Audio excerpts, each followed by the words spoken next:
오늘은 역사서 5번째 시간 열왕기상을 공부합니다. 열왕기서는 열왕기상과 하로 구분되어 있는데 원래는 책 한 권이었습니다. 그러나 분량이 이제 많기 때문에 중간에 중심 인물을 중심으로 해가지고 그 중심 인물의 죽음을 전후로 해서 책을 둘로 구분하였습니다.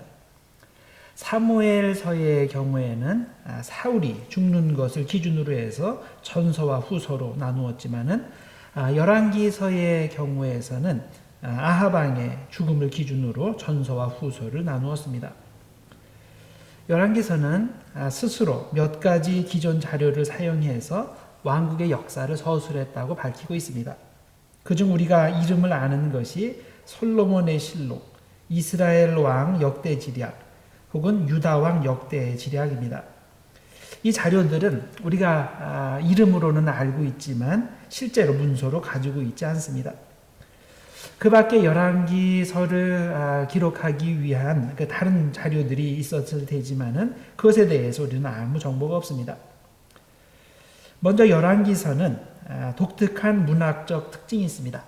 바로 교차 서술의 방법입니다. 열왕기서는 분열 왕국을 설명하는 부분에서 남왕조와 북왕조를 번갈아 가면서 서술하는 그런 방식을 사용합니다. 또한 정확한 역사적 정보를 전하기 위해서 남쪽 혹은 북쪽 나라 왕의 재위 연도에 걸어서 이야기를 시작합니다. 예를 들면 유다왕 아비암에 대한 이야기를 시작하면서 먼저 북이스라엘의 여로보암의 재위 연도를 밝힙니다. 열왕기상 15장 1절과 2절 내용입니다. 느밧의 아들 여로보암 왕 18째 해에 아비암이 유다 왕이 되고 예루살렘에서 3년 동안 다스리니라. 자, 그리고 이후에 만 2년 후에 햇수로는 3년이 되는데요. 만 2년 후에 아비암이 죽고 그의 아들 아사가 유다 왕이 될 때도 역시 같은 형식을 따릅니다. 15장 9절과 10절에 이렇게 되어 있습니다. 이스라엘의 여로보암 왕 제20년에 아사가 유다 왕이 되어 예루살렘에서 41년 동안 다스리니라. 자, 그 다음에는 아사가 유다 왕으로 있는 동안에 북이스라엘의 여로보암이 죽습니다. 그리고 그의 아들 나답이 왕이 되는데 이때도 역시 유다 왕의 재위 연도를 언급하면서 북이스라엘 이야기를 합니다. 열왕기상 15장 25절입니다. 유다의 아사왕 둘째 해에 여로보암의 아들 나답이 이스라엘 왕이 되어 2년 동안 이스라엘을 다스리니라. 자, 역대기에서는 이 같은 부분을 다루는 역대기에서는 이런 식으로 번갈아가면서 역사 서술을 하지 않는데 왜 열왕기에서는 남왕조와 북왕조를 교차해서 서술하는 방법을 사용합니까? 그 이유는 역사관이 다르기 때문입니다. 후대에 기록된 역대기에는 북이스라엘을 아예 하나님의 백성의 일부로 보지 않기 때문에 별로 그 북이스라엘 이야기를 하지 않지만 열왕기서는 적어도 북쪽도 하나님의 언약 백성의 일부로 보기 때문에 다른 방식으로 역사를 서술하는 겁니다. 물론 열왕기 역사가도 주로 남쪽을 칭찬하며 남쪽 위주의 역사 서술을 시도합니다. 그러나 북왕국의 일도 빼지 않고 다룸으로써 한쪽으로 치우치지 않도록 노력하였습니다. 열왕기가 가지는 신학적 특징이 또 한 가지 있습니다. 신학적 특징은 역시 신명기 시각에서 왕을 평가했다는 겁니다. 신명기 역사서의 일부인 열왕기서는 개별 왕들에 대해서 더 나아가서 남유다와 북이스라엘에 대해서 분명한 신명기적 평가를 내립니다. 하나님의 말씀에 순종하고 하나님의 눈에 옳게 행한 왕은 짧게 재위했거나 길게 재위했거나 상관없이 무조건 성공한 왕입니다. 그러나 자신의 눈에 옳게 보이는 대로 행동하고 하나님께 불순종하며 우상 숭배한 왕은 아무리 세상적으로 성공했어도 성서적 눈으로는 실패한 왕입니다. 이런 신명기적 시각에 따라서 남유다 20명의 왕과 북이스라엘 19명의 왕들 중 오직 남유다의 8명에게서만 긍정적인 평가를 찾습니다. 그들이 바로 여호사밧, 요아스, 아마시아, 우시야, 요담, 히스기야, 요시야 이렇게 남유다 8왕입니다. 이들이 선한 왕으로 평가받는 기준은 오직 하나입니다. 이방 나라들과 타협하여 그들의 우상을 도입하지 않고 오직 하나님만을 섬겼다는 겁니다. 또한 정도의 차이는 있지만은 기존 우상 숭배를 척결하고 자기 나름대로의 종교 계획을 실시했다는 것입니다.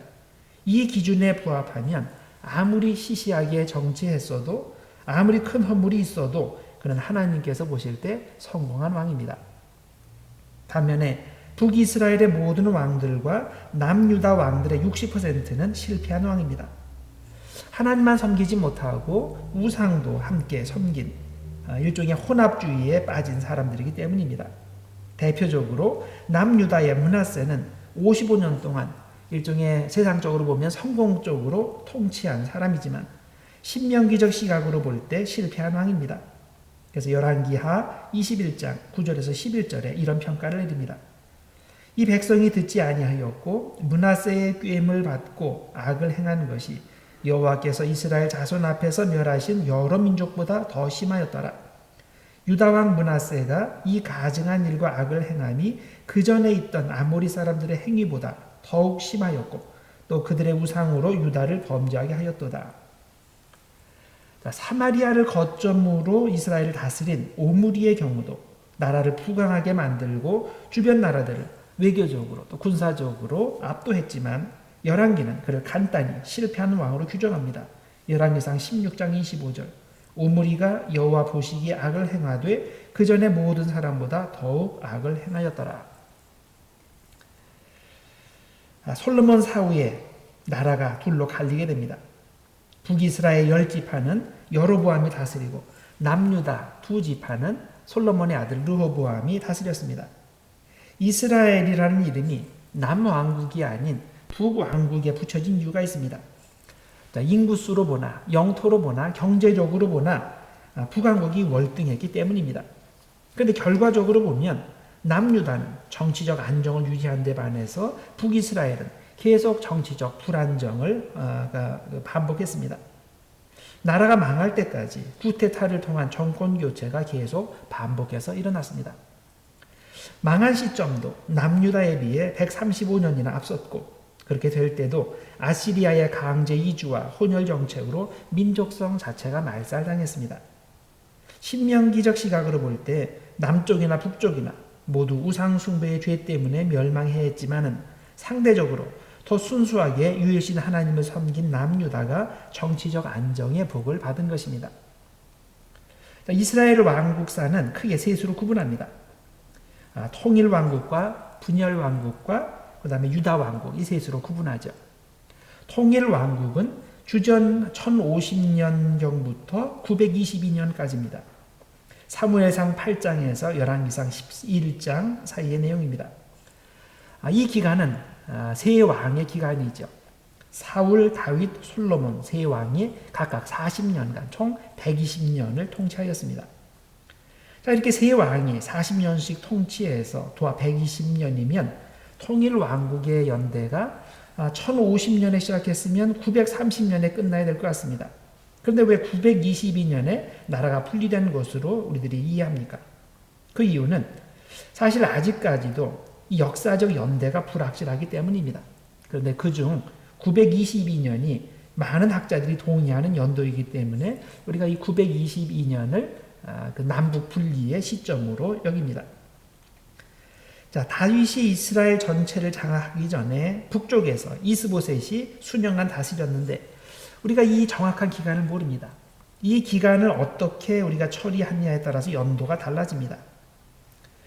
그래서 이 통일왕국의 시작을 1050년에서 한 1030년 정도까지 왔다 갔다 하고요.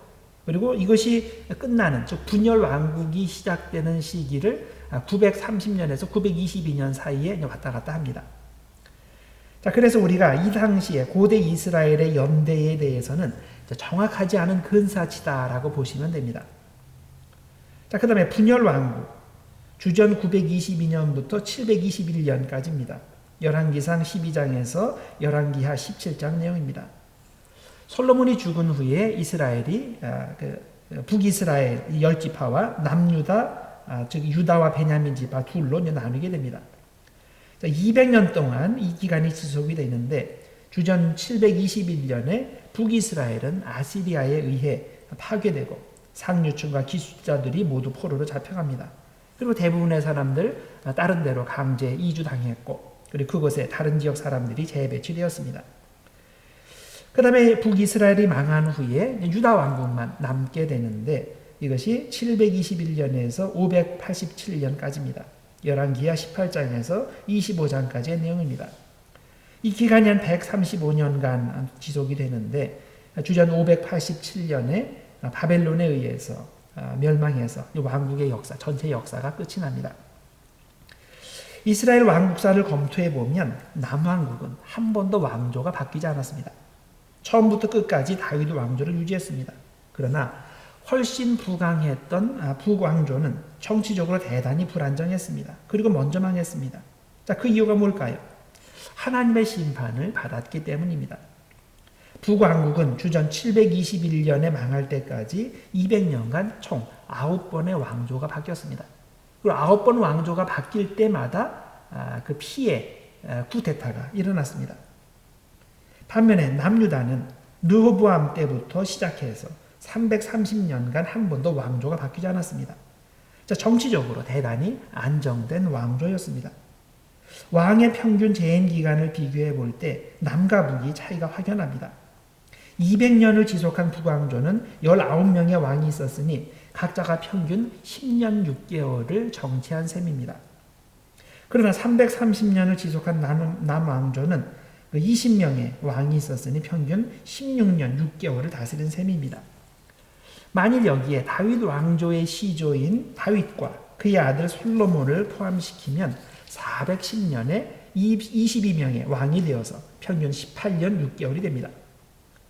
종교 혼합주의를 거부하고 유일신 하나님을 섬긴 남유다는 다윗 왕가를 통해 정치적 안정을 누리며 민족의 정통성을 유지했지만 이방의 우상 숭배를 도입해서 처음부터 혼합주의에 빠진 북이스라엘은 정치적 혼란을 반복하며 일찍 망했습니다.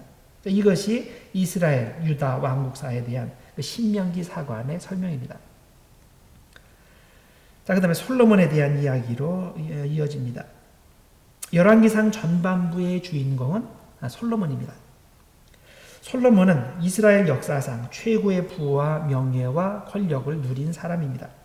어떻게 해서 솔로몬이 이런 엄청난 복을 누리게 되었습니까?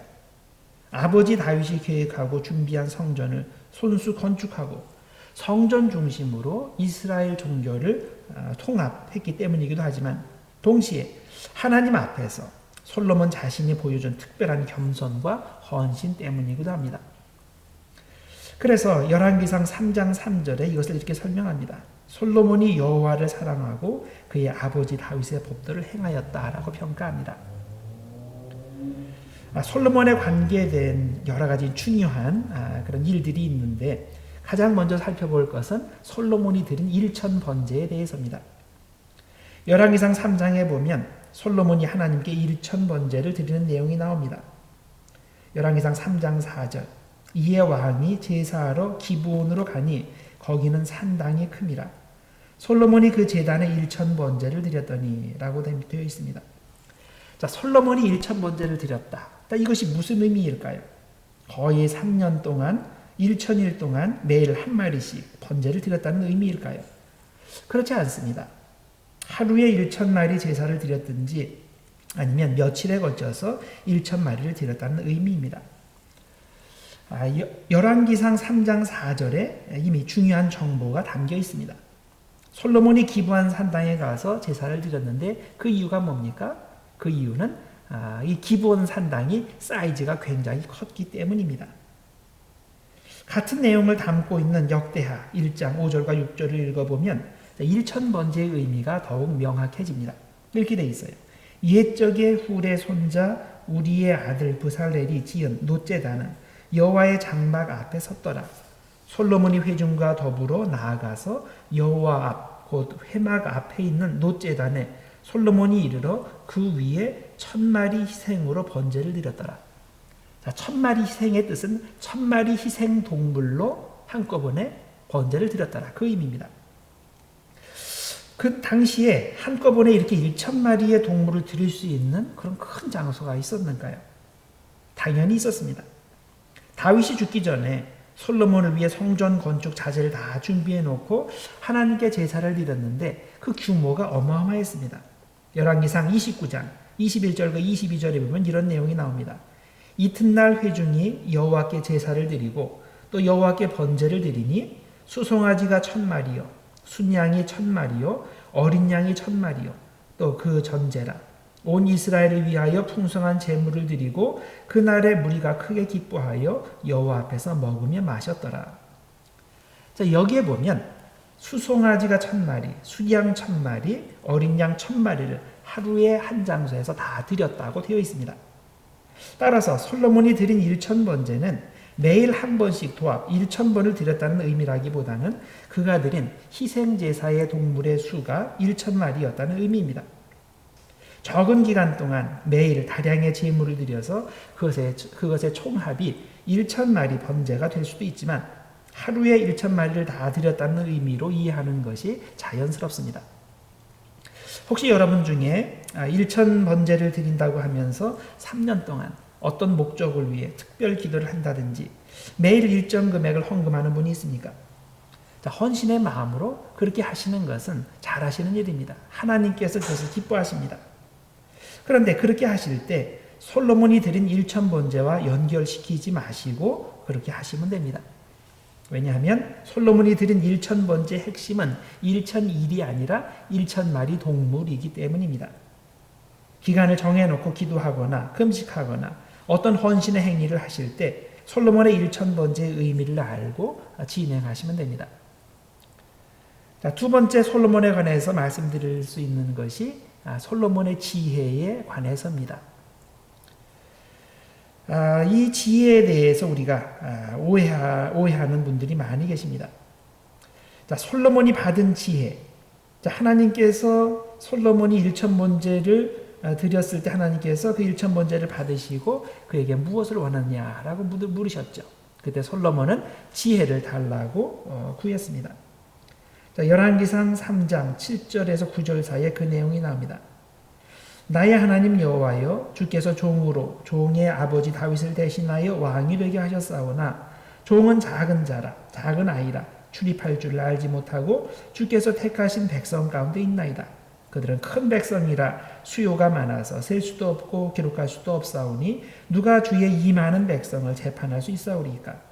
듣는 마음을 종에게 주사 주의 백성을 재판하여 선악을 분별하게 하옵소서. 자, 솔로몬이 이렇게 지혜를 구했습니다. 그래서 하나님께서 지혜를 주셨는데 이렇게 솔로몬이 구한 지혜가 무엇일까요? 그 지혜는 하나님의 뜻대로 재판하는 지혜입니다. 세상에서 출세하기 위한 지혜나 전쟁에서 이기기 위한 그런 지혜가 아닙니다. 우리가 하나님께 지혜를 구할 때 보통 어떤 지혜를 구합니까? 돈 버는 지혜, 출세하는 지혜, 공부 잘해서 좋은 대학에 가는 지혜 등 세상적으로 남들보다 앞서서 성공하는 지혜를 구합니다. 그런데 솔로몬은 그런 지혜를 구하지 않았습니다. 그는 하나님의 뜻대로 재판할 수 있는 그런 지혜를 구했습니다. 그래서 지혜를 구할 때 나에게 필요한 그런 지혜를 지금 얘기하는 것이 아니라 주님의 백성을 위한 지혜를 구했습니다. 그래서 주의 백성이라는 표현이 반복해서 나옵니다. 누가 이 주의 이 많은 백성을 재판할 수 있사오리까? 듣는 마음을 종에게 주사 주의 백성을 재판하여 선악을 분별하게 하옵소서. 자, 이렇게 기도합니다. 왜 솔로몬에게 재판의 지혜가 필요했습니까? 자기 백성을 자기 뜻대로 다스리기 위해서가 아니라 하나님의 백성, 주의 백성을 하나님의 뜻대로 다스리기 위해서였습니다. 이렇게 솔로몬에게는 지혜는 세속적 성공을 위한 도구가 아니라 하나님의 뜻을 이루기 위한 도구였습니다. 이런 이해가 잘 드러나는 것이 잠언이죠. 잠언 1장 7절에 보면 이 잠언에 보면 이 지혜를 여호와 경외하는 것으로 설명해죠. 여러 군데가 있지만은 세 군데만 뽑아서 드리면 이렇습니다. 잠언 1장 7절 여호와를 경외하는 것이 지식의 근본이거늘 미련한 자는 지혜와 훈계를 멸시하느니라. 자, 여기서 말하는 지식, 지혜, 훈계 똑같은 말이죠. 잠언 9장 10절 여호와를 경외하는 것이 지혜의 근본이요 거룩하신 자를 아는 것이 명철이니라. 잠언 15장 33절 여호와를 경외하는 것은 지혜의 훈계라 겸손은 존귀의 길잡이니라. 야고보서에서도 보면 지혜에 대한 설명이 나옵니다. 야고보서 1장 5절에 지혜가 나오는데 이것도 같은 종류의 지혜입니다. 너희 중에 누구든지 지혜가 부족하거든 모든 사람에게 후히 주시고 꾸짖지 아니하신 하나님께 구하라 그리하면 주시리라. 자, 하나님께서 구하는 자에게 주시는 그런 지혜가 어떤 지혜입니까? 사람들과의 경쟁에서 이기는 세속적 지혜가 아니라 하나님의 뜻대로 사는 지혜입니다. 특히 시험과 환난의 상황에서 곁길로 가지 않고 하나님만을 온전히 경외하는 지혜입니다. 그래서 바로 앞절에 시험과 인내에 대한 이야기가 나오는 겁니다. 우리는 야고보서 1장 5절만 똑 떼어서 하나님께서 지혜를 구하라 그랬지. 그래서 이런 자기 자신을 위한 세속적인 지혜를 구하는 경향이 있는데 그렇지 않습니다. 문맥을 살펴보면 그런 의미가 전혀 아닙니다. 그래서 그 앞절 야고보서 1장 2절에서 5절 사이를 쭉 붙여서 읽으면 이렇게 됩니다. 내 형제들아 너희가 여러 가지 시험을 당하거든. 자, 지금 상황이 시험의 상황이에요. 시험을 당하거든 온전히 기쁘게 여기라.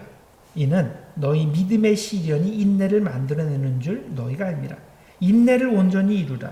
이는 너희로 온전하여 구비하여 조금도 부족함이 없게 하려 함이라. 자, 왜 이렇게 시험 상황 가운데서 기쁘게 여기고 또 믿음의 그 인내를 이루고 그래서 온전하고 구비한 사람이 되어야 됩니까? 너희 중에 누구든지 지혜가 부족하거든 모든 사람에게 후히 주시고 꾸짖지 아니하시는 하나님께 구하라. 그리하면 주시리라. 자, 그렇게 할 수 있는 방법이 뭐냐면 그런 상황에서 지혜를 구하라는 겁니다. 그래서 하나님께서 구하는 자에게 주시는 지혜는 세속적 번영을 위한 지혜가 아니라 하나님의 뜻대로 시험을 이기고 온전한 믿음의 사람이 되는 그런 지혜입니다. 하나님께 지혜를 구할 때 어떻게 구해야 성서적으로 구하는 것인지 우리가 똑바로 알아야 됩니다.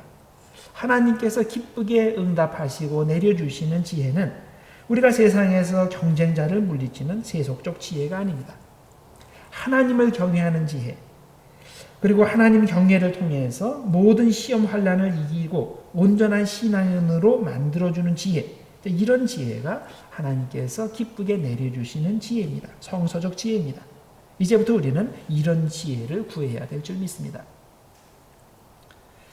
또 한 가지 솔로몬과 관계에서 우리들이 알아야 될 것이 성전 건축과 복에 대한 그 관계입니다.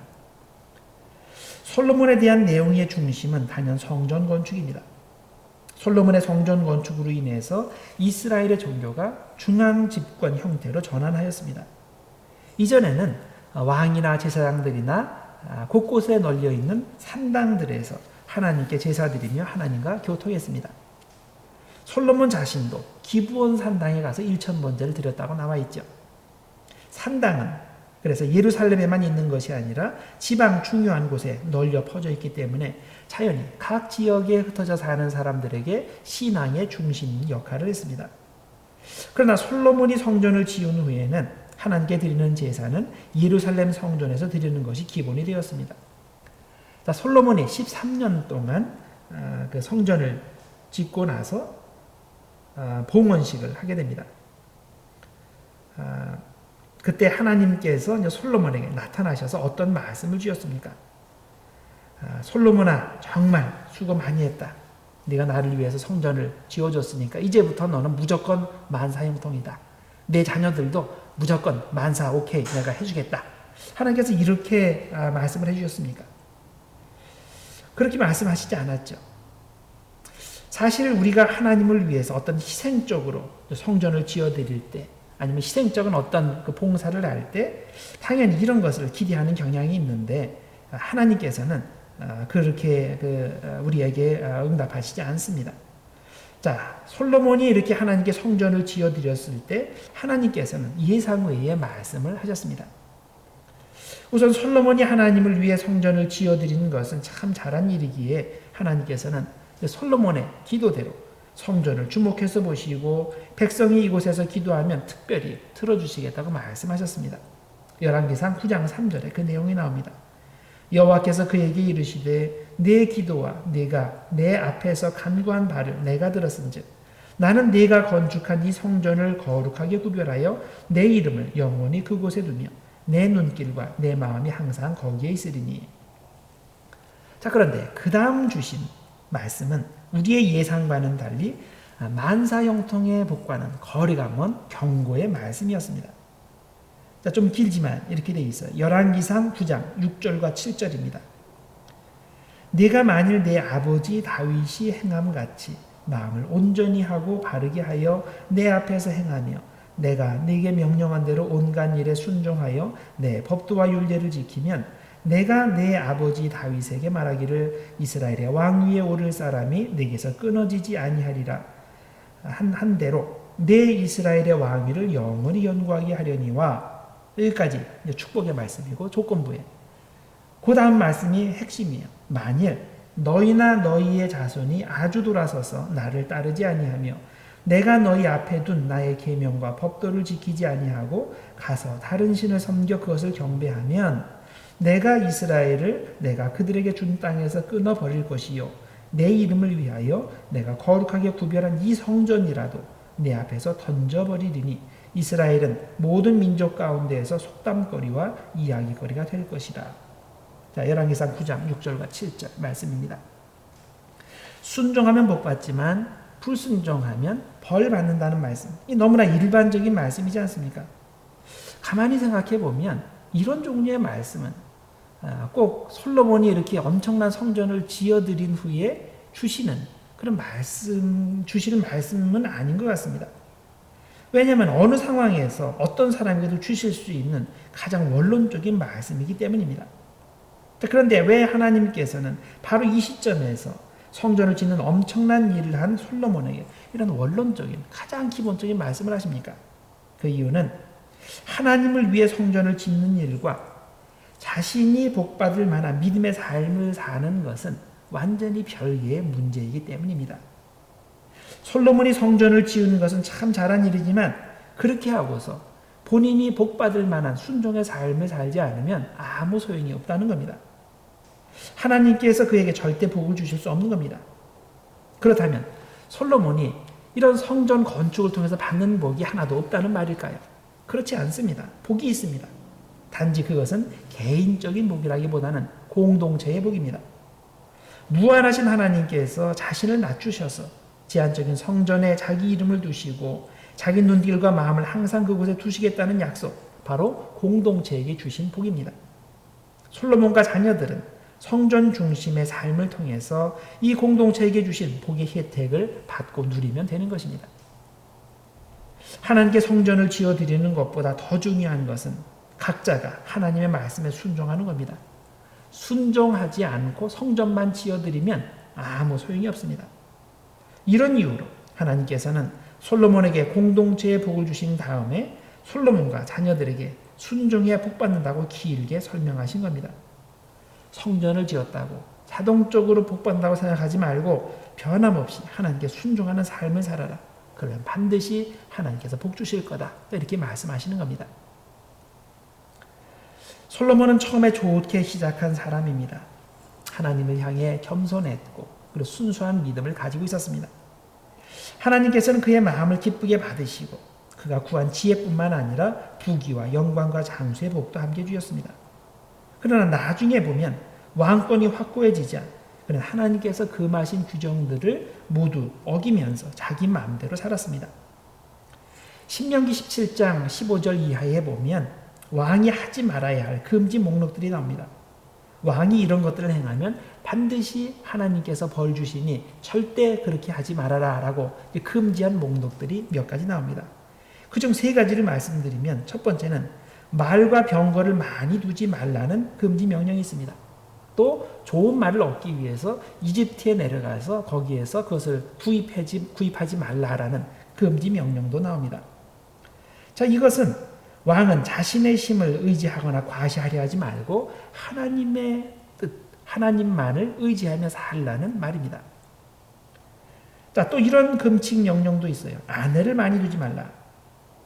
자, 우상 숭배하는 이방 부족과 동맹을 맺지 말고 하나님만을 의지하라는 말입니다.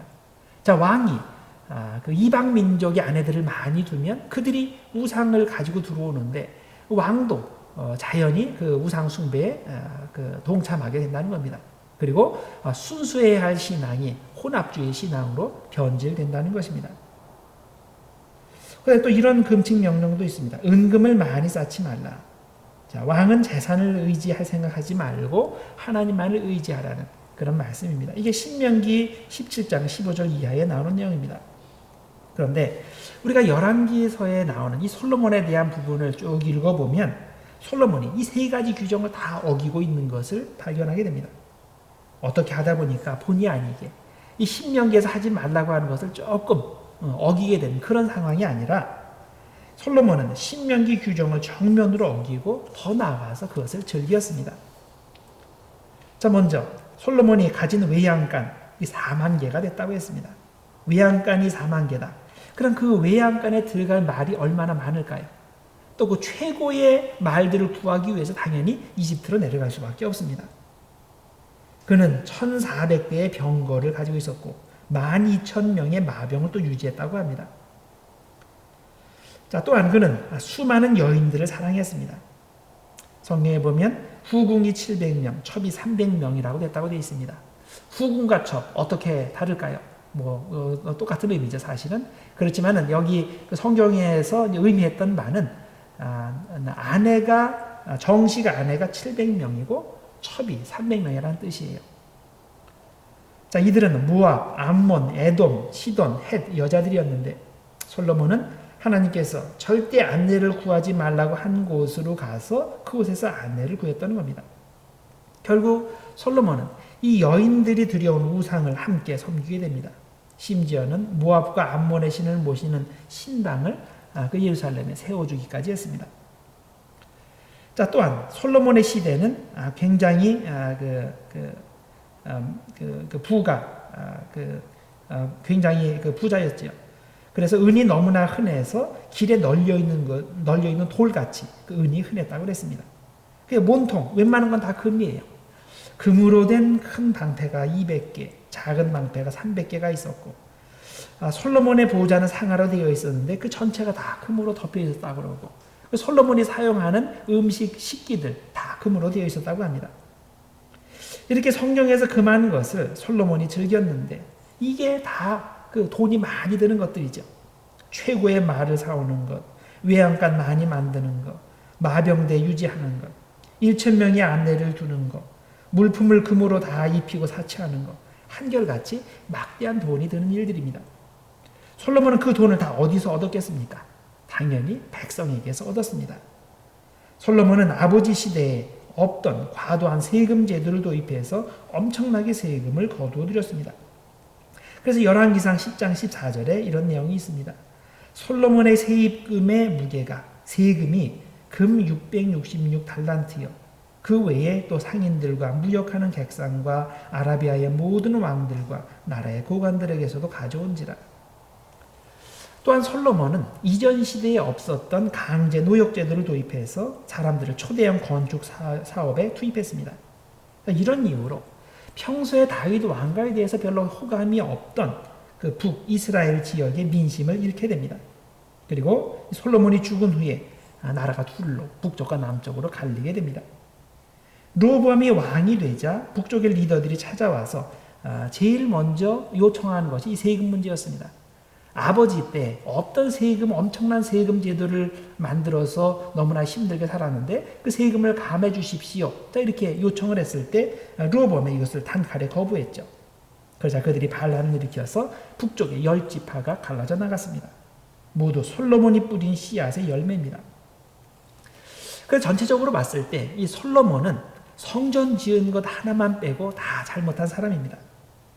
한때 하나님께 크게 쓰임 받았다고 영원히 하나님 복 안에 거하는 것이 아닙니다. 현재 내가 하나님의 말씀에 순종하느냐 불순종하느냐 이게 중요한 겁니다.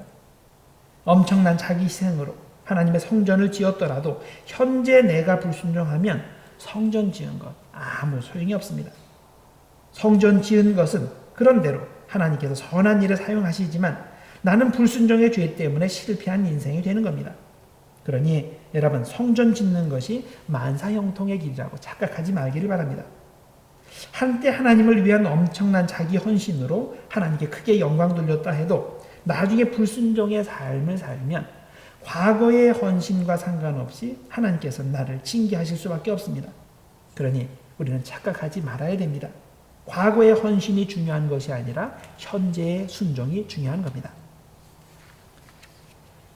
자, 그 다음에 이제 엘리야에 대한 말씀을 드리겠습니다.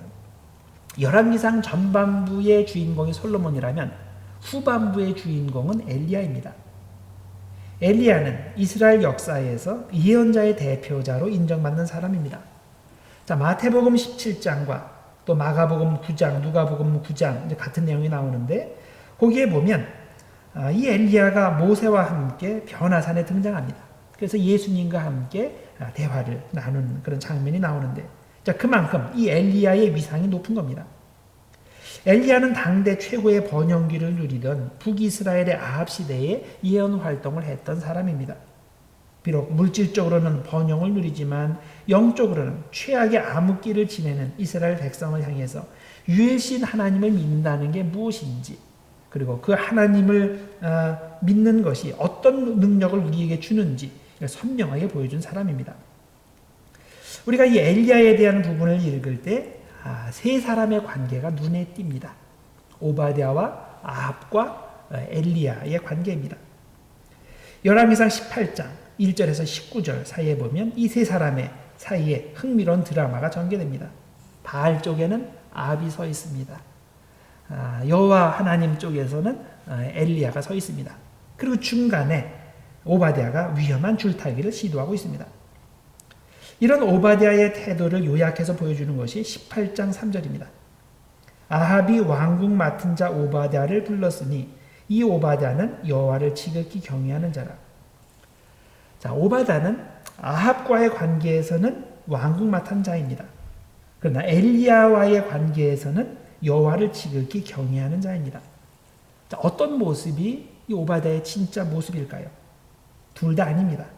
오바댜는 어느 한쪽에 충성하지 않고 양쪽을 다 주인으로 섬기는 타협하는 사람입니다. 두 주인을 섬기는 사람이죠.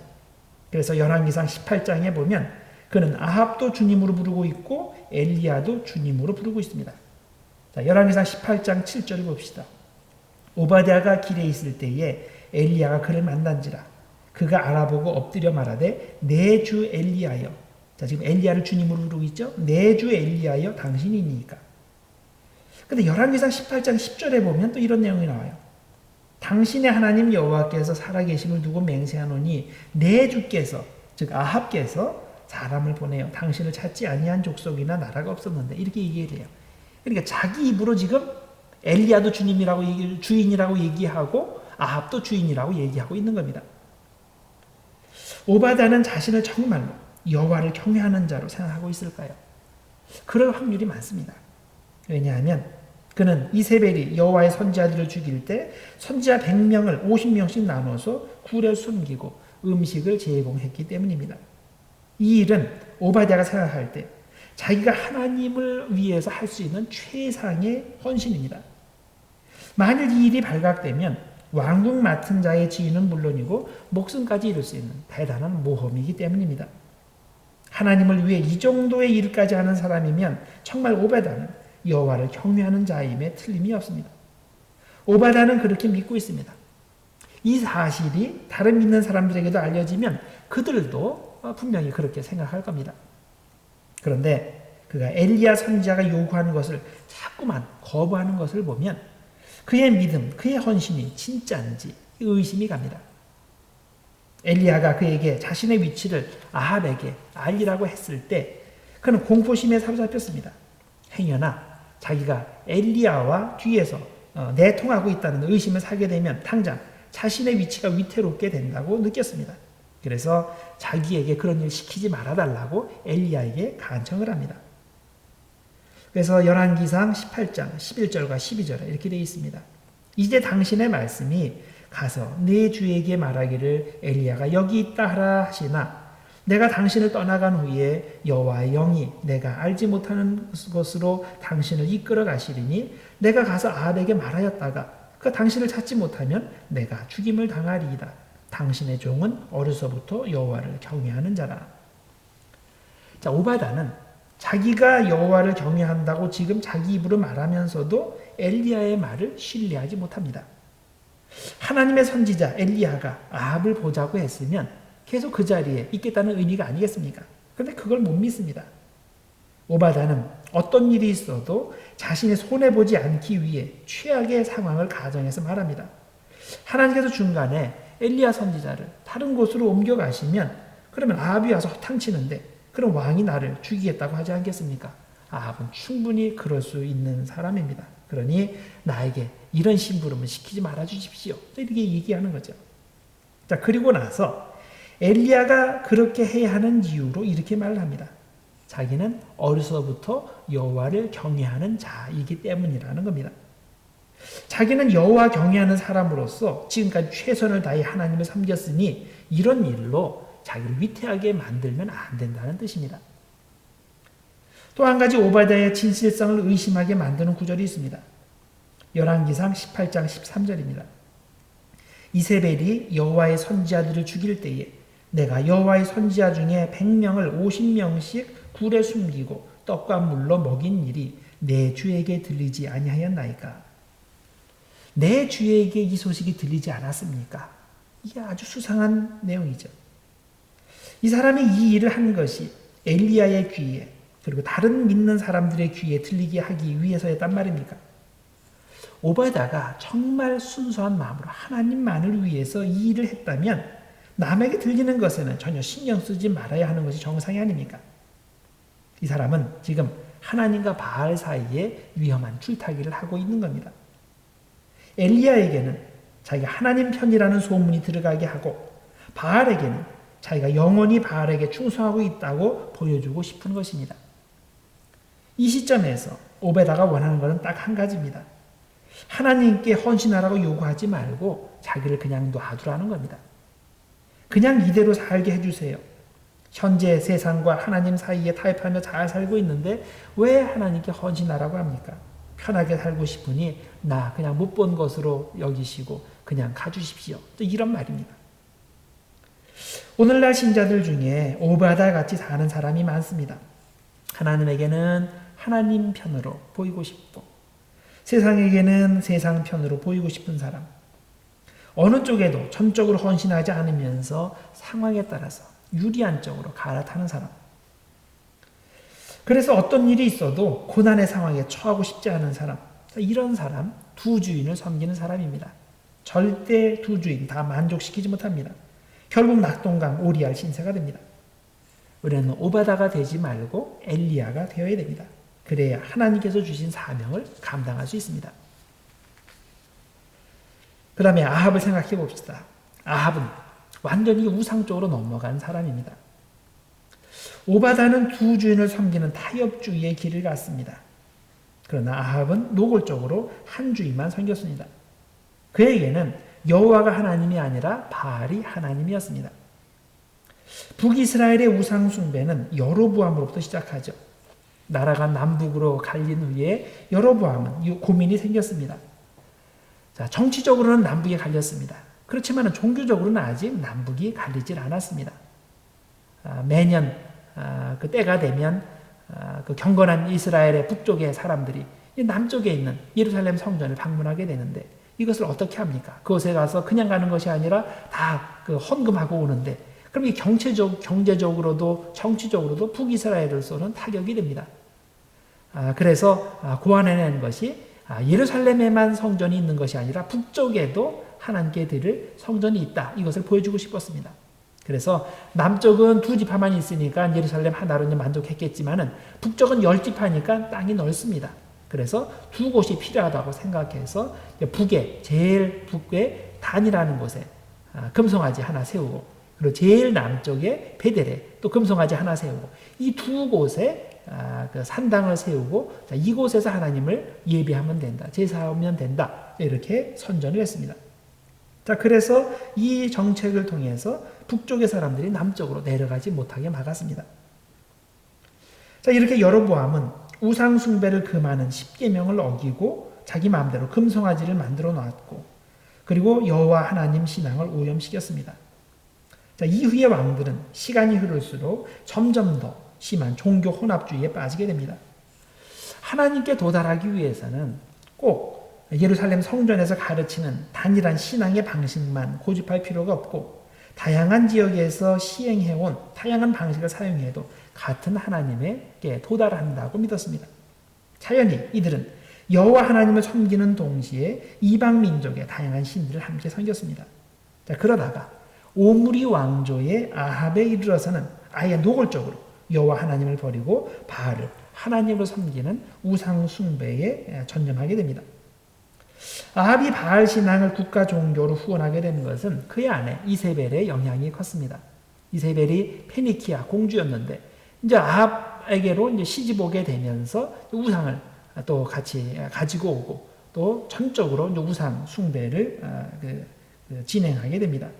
더 나아가서 하나님을 섬기는 여호와의 선지자들을 다 잡아서 이제 죽이려고까지 하였습니다. 그러면 이 아합은 원래 본심은 아닌데 부인이 그러니까 그것을 했을까요? 그런 건 아닙니다. 아합 자신도 우상 숭배를 거부하지 않았습니다. 왜냐하면 전통적으로 그의 가문이 지향하는 것은 경제적 풍요인데, 경제적 풍요를 가져다주는 신은 여호와 하나님이 아니라 풍요와 다산의 신 바알이었기 때문입니다. 이스라엘 역사를 보면 실제로 오므리 가문은 4대에 걸쳐서 북이스라엘을 다스릴 만큼 정치적으로 경제적으로 성공했습니다. 오므리는 세멜에서 사마리아를 구입하고 그곳을 중축해서 수도로 삼았습니다. 자, 여로보암은 이 북이스라엘을 시작을 할 때 여호수아가 하나님과의 언약을 갱신했던 이 세겜에서 그 정치를 시작했습니다. 세겜을 초대 이스라엘의 수도로 삼았습니다. 그러다가 오므리 때에 와서 사마리아로 수도를 옮긴 겁니다. 또 아합은 무너진 여리고성을 다시 쌓았습니다. 그만큼 경제력과 힘이 있었다는 얘기죠. 또한 오므리는 성경에 나오는 왕들 중에 성경 밖의 고고학 자료에서 가장 처음 등장하는 인물입니다. 그의 아들 아합도 역시 외부 고고학 자료에 등장합니다. 그런데 아직까지는 그 시대를 배경으로 하는 고고학 자료에 다윗이나 솔로몬의 이름은 등장하지 않습니다. 자, 이 유명한 두 사람의 이름이 등장하지 않는 상태에서 이렇게 오므리와 아합의 이름이 외부 고고학 자료에 등장한다는 사실은 그들이 당시 주변국들과의 관계에서 얼마나 큰 힘을 발휘하고 있었는지를 보여주는 그런 단적인 증거가 됩니다. 오므리 왕조는 이렇게 이스라엘 역사상 최고의 풍요를 누리고 있었는데 어느 날 엘리야 선지자가 나타나서 아합의 우상 숭배를 책망했습니다. 아합의 죄로 인해서 수년 동안 이스라엘에 기근이 있을 것이라고 예언했습니다. 그리고 3년 동안 기근이 있고 3년이 지나는 동안에 온 백성들이 고생을 합니다. 3년 후에 아합이 오바다의 보고를 통해서 엘리야를 다시 만나게 되는데 그때 아합이 엘리야를 보고서 한 첫 마디가 뭡니까? 열왕기상 18장 17절에 그 내용이 나옵니다. 그 내용이 뭐냐면 이스라엘을 괴롭게 하는 자여 너냐?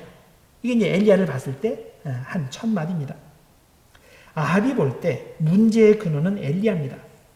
자기는 잘못한 것이 하나도 없는데 자기는 바알신을 통해 풍요를 누리고 있었는데 이 엘리야가 갑자기 나타나서 나라의 재앙을 가져다 줬다는 겁니다. 아합의 시각에서 볼 때 엘리야는 전혀 이해할 수 없는 인물입니다. 꼭 그렇게 외골수로 살 필요가 있느냐는 의문을 제기하게 만드는 사람입니다. 자, 왕으로서 백성에게 군사적 안정과 경제적 풍요를 주면 그것으로 다 된 것이 아닙니까? 꼭 여호와 하나님만을 섬겨야 됩니까? 바알이 그런 복을 가져다 주면 정치가로서 바알을 섬기는 것이 맞는 선택이 아니겠습니까? 그러나 엘리야의 시각에서는 그것이 철저히 잘못된 생각입니다. 왜냐하면 신의 산에서 하나님과 영원한 언약을 맺은 나라가 이제 좀 생활이 편해졌다고 하나님과의 언약을 파괴하는 것은 말이 안 되는 겁니다. 또한 현재 잠깐 편안하다고 그것이 영원히 지속되는 것이 아니기 때문입니다. 당장은 바알 숭배를 통해서 풍요를 누리고 있지만 그런 풍요는 절대 오래가지 못하는 겁니다. 실제로 북이스라엘의 역사를 보면 왕조가 영원히 지속되지 못하고 피해 반란을 통해서 9번이나, 남쪽은 한 번도 안 바뀌는데 북쪽은 9번이나 피해 반란이 있고, 그래서 9번이나 왕조가 바뀌지 않았습니까? 이런 미래를 내다보는 엘리야는 아합에게 올바른 하나님의 신앙으로 돌아오라고 경고한 것이고, 아합은 그것을 인정하지 않기 때문에 끝까지 우상 숭배를 고집한 겁니다. 자, 그 다음에 엘리야를 봅시다. 엘리야는 누구냐? 하나님 편에 확실히 서는 사람이죠. 오바댜 타협하는 신앙인이고, 아합 적극적으로 우상 숭배하는 사람이라면 엘리야는 하나님께 전적으로 헌신하는 사람입니다. 하나님을 선택할 때 목숨 걸고 선택하는 사람, 하나님께서 응답하시지 않으면 나는 죽는다는 그런 각오로 신앙생활하는 사람이 바로 엘리야입니다. 갈멜산 위에서의 대결의 장면을 생각해 봅시다. 이쪽은 엘리야 한 명입니다. 저쪽은 바알 선지자 450명입니다. 원래 이 엘리야가 대결하자고 요구를 할 때, 그때 아세라 선지자 400명도 함께 오라고 그랬는데, 이 갈멜산 위에서의 장면을 보면 이 아세라 선지자들에 대한 내용은 없습니다. 아마 초청을 했는데 그 사람들이 무슨 이유에서는 나타나지 않았을 수도 있습니다. 아니면 바알이 더 중요한 신이니까 아세라보다, 그래서 이제 바알 선지자 450명 이야기만 했을 수도 있습니다. 자, 어쨌든 간에 1대 450입니다. 그래서 송아지 2마리를 잡아서 하나는 여호와를 위한 제단 위에 놓고 또 하나는 바알을 위한 제단 위에 놓고 서로 대결을 합니다. 자, 그래서 이때 엘리야는 이 대결을 지켜보는 백성들에게 이렇게 도전을 합니다. 열왕기상 18장 21절. 엘리야가 모든 백성에게 가까이 나아가 이르되 너희가 어느 때까지 둘 사이에서 머문머문하려니나. 여호와가 만일 하나님이면 그를 따르고 바알이 만일 하나님이면 그를 따를지니라. 자, 신앙생활에서는 중립은 없으니 너희가 하나님 편이면 그 점을 확실히 해야 한다는 말입니다. 이전에 여호수아도 세겜에서 언약을 갱신할 때 백성에게 똑같은 것을 요구했습니다. 여호수아 24장 15절입니다. 만일 여호와를 섬기는 것이 너희에게 좋지 않게 보이거든 너희 조상들이 강 저쪽에서 섬기던 신들이든지 또는 너희가 거주하는 땅에 있는 아모리 족속의 신들이든지 너희가 섬길 자를 오늘 택하라. 오직 나와 내 집은 여호와를 섬기노라. 영적 세계에서 중립을 지향하는 것은 하나님을 버리는 겁니다. 말은 아니라고 해도 실제로는 하나님을 버리고 사탄 쪽으로 붙는 겁니다. 예수님께서도 그 점을 명확히 하셨습니다. 누가복음 11장 23절. 나와 함께 하지 아니하는 자는 나를 반대하는 자요 나와 함께 모으지 아니하는 자는 해치는 자니라. 성경은 회색지대를 불신앙으로 규정합니다. 뜨겁지도 않고 차지도 않은 미지근한 상태는 완전히 찬 상태보다 더 위험합니다. 왜냐하면 자신을 착각하게 만들기 때문입니다. 자기는 완전히 찬 상태가 아니기 때문에 하나님 편에 속했다고 착각하게 만드는데 사실은 이게 정반대입니다. 신앙의 미지근한 회색지대에 머무는 것은 실제로는 불신앙의 상태에 빠진 것입니다. 엘리야와 바알 선지자들의 대결을 바라보는 백성은 그래서 이것을 깨달아야 됩니다. 그리고 이 이야기를 읽는 현대판 중립주의자들도 같은 진리를 깨달아야 됩니다. 현재 나는 적극적으로 예수님과 함께하는 사람입니까? 아니면 중립을 표방하며 안전하고 확실할 때만 뒤에서 멀찍이 따라가는 사람입니까? 중립적인 사람은 엘리야가 체험한 불을 경험하지 못합니다. 목숨 걸고 주님을 선택한 사람만이 바알 선지자 450명과의 대결에서 하나님의 강력한 불을 체험합니다. 현 시대에는 상대주의를 미덕으로 삼습니다. 자신의 주장만 옳고 다른 사람들의 주장은 옳지 않다고 하면 세상은 그를 과격주의자로 규정하며 불이익을 줍니다. 우리가 이 세상에서 책임 있는 존재로 살아가기 위해서는 어느 정도 상대주의적 가치를 인정하며 살아갈 필요가 있습니다. 왜냐하면 정치나 문화나 경제나 인간관계에서 상대주의를 인정하는 것은 갈등의 문제를 많이 해소해 주기 때문입니다. 그러나 종교의 영역에서 상대주의를 인정하는 것은 대단히 위험합니다. 종교적 상대주의는 모든 길은 결국 똑같은 신에게로 통한다는 다원주의로 이어지고, 다원주의는 많은 경우 혼합주의로 이어지기 때문입니다. 물론 종교의 영역에서도 상대성을 인정해야 할 부분이 있습니다. 종교의 대사회적 역할이 대표적인 영역입니다. 그러나 끝까지 절대적 가치를 양보할 수 없는 부분도 있습니다. 예수님의 십자가를 통해서 구원받는다는 것, 우리는 선행으로 구원받는 것이 아니라 믿음으로 구원받는다는 것, 이런 핵심 요소들은 절대 양보할 수 없습니다. 이런 요소들을 양보하면 기독교는 더 이상 기독교가 아닌 자연 종교가 됩니다. 우리는 아합과 오바댜와 엘리야의 관계에서 상대주의 혹은 혼합주의의 위험성을 볼 줄 알아야 됩니다. 복음의 핵심에 있어서는 절대 타협을 허용하지 말아야 됩니다.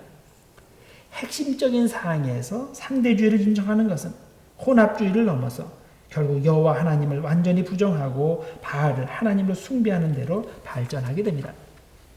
아합의 길로도 가지 말고 오바댜의 길로도 가지 말고 오직 엘리야의 길을 선택해서 순수한 신앙을 통해 하나님의 놀라운 능력을 체험하는 우리들 되기를 바랍니다.